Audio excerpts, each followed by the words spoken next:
Hey guys, Slasher Movies 410 back again with another video, and for today's video, I'm going to be discussing my thoughts on David Gordon Green's new Exorcist sequel that is set to hit theaters on October 13th, 2023. So when this movie was first announced, I'm going to admit I wasn't happy about it, and I'm still not thrilled about the idea. The Exorcist is a timeless classic that shocked audiences all around the world in 1973, of course, and it still stands the test of time with its incredible visuals, practical effects, and Oscar-worthy acting. And the original film still holds up, so I don't see the point of dragging its name through the mud with a direct sequel. But of course, there's nothing we can do about it, and it's out of our control. And also to add, there isn't a single scene in the original that would look better with CGI, in my honest opinion, because the movie wasn't really about the head twists or the vomit or the violence per se, but it was more about a mother and a daughter and people coming to fight evil in order to save innocence, as Father Karras did for Regan at the end of the film. And all of the characters' arcs are done, including Chris McNeil, Regan, and Father Karras, and the film ended perfectly, and it was wrapped up in a bow, so I don't need or want to know what happens after. It's totally unnecessary. And guys, I'm not saying that sequels are necessarily bad, but The Exorcist is the type of film that doesn't need one, period. And I understand that the film has bad sequel under its belt already, like The Exorcist 2, for example,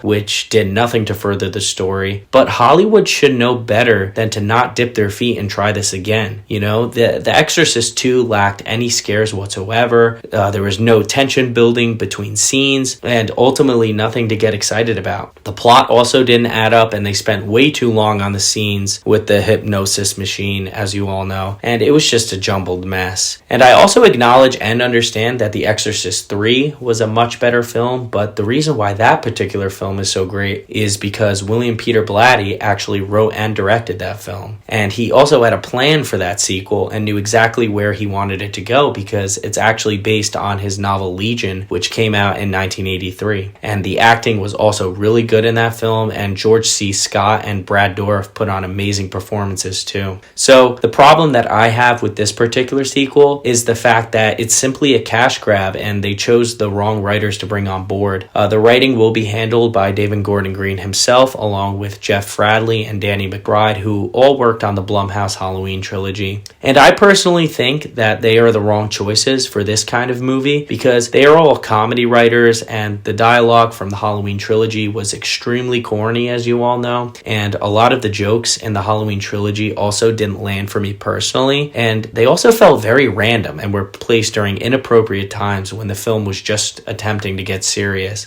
And The Exorcist is by no means a comedy movie, and it's the type of film that has no room for constant goofy lines or funny moments. Sure, there can be moments that will make you briefly chuckle, but the jokes actually have to land and be appropriate. I know there were a lot of moments in the original film where there were moments with Regan that just made me chuckle, and I thought it was done appropriately. And in other words, no peanut butter on my penis jokes or any stupid shit like that. Oh my god, I hope they don't put anything like that in there.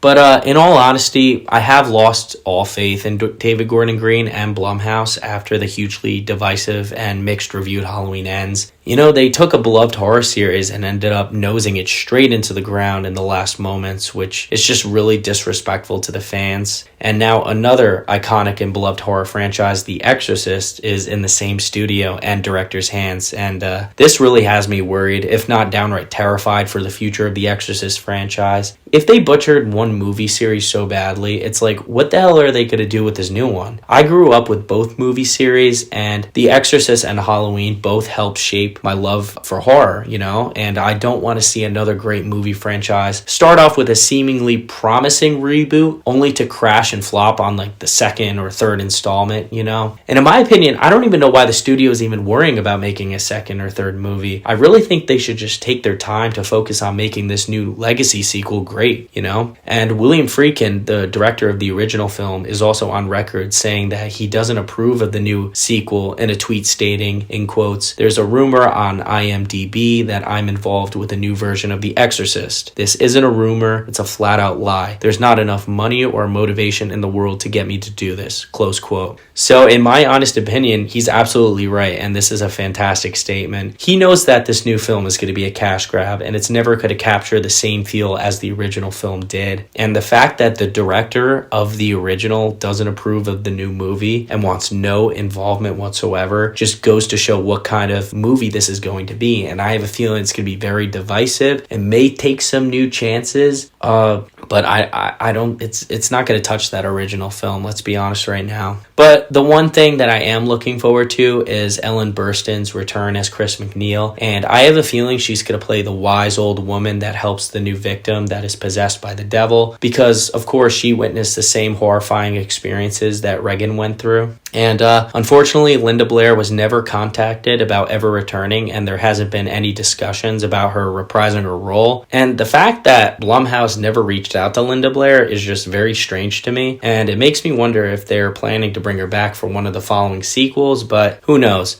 Maybe they don't want to bring her back because they don't want her character to overshadow the new girl or the new star of the film that will more than likely get possessed in this movie. But again, it's all speculation. But in my honest opinion, it's really not a good sign that she's not involved, because she played a pivotal role in the original, and of course this is a direct sequel, so the fans will be disappointed by her absence. So in summary, the reason why The Exorcist works is not because of the exorcism factor of it all. The film works so well because it's a clash between a documentary style director in William Friedkin and a deeply religious writer who cares about the battle between good and evil in William Peter Blatty. You know, those two just work so well together and collaborated and made a fantastic film. And the original film also captures that fear of a sickness to your child where you're pretty much helpless to do anything. And it also deals with Father Karras dealing with guilt, a lack of faith, and being beaten down by the suffering of life, and then later sacrificing himself for a child that he doesn't even know. And this truly shows the amazing character development of this film, and I'm sorry to say, but I don't think that this new film is going to capture that. I hope I'm wrong though, and I can eat my words, but at the end of the day, I'm just hoping that this film brings new aspects to the table while also paying respect to that original film. And I also hope that this new Exorcist sequel changes things up, and maybe instead of seeing a girl get possessed, we can see like a boy get possessed, and possibly use inspiration from Ronald Doe, who was a real-life 13-year-old boy who was allegedly possessed by the devil. And this was actually the inspiration for the Exorcist novel that William Peter Blatty wrote, which is pretty cool. And it would be interesting to see if they could explore this and loosely base this event for the new movie. So guys, that's going to be a wrap on my thoughts about David Gordon Green's new Exorcist movie. I really hope you all enjoyed it. Let me know if you guys agree or disagree with my thoughts in the comment section below. I can't wait to hear what you all have to say, and I'll be sure to reply to the comments. So guys, again, thanks for watching, and don't forget to like, comment, subscribe. Make sure to hit that notification bell, and I will see you later with some more videos.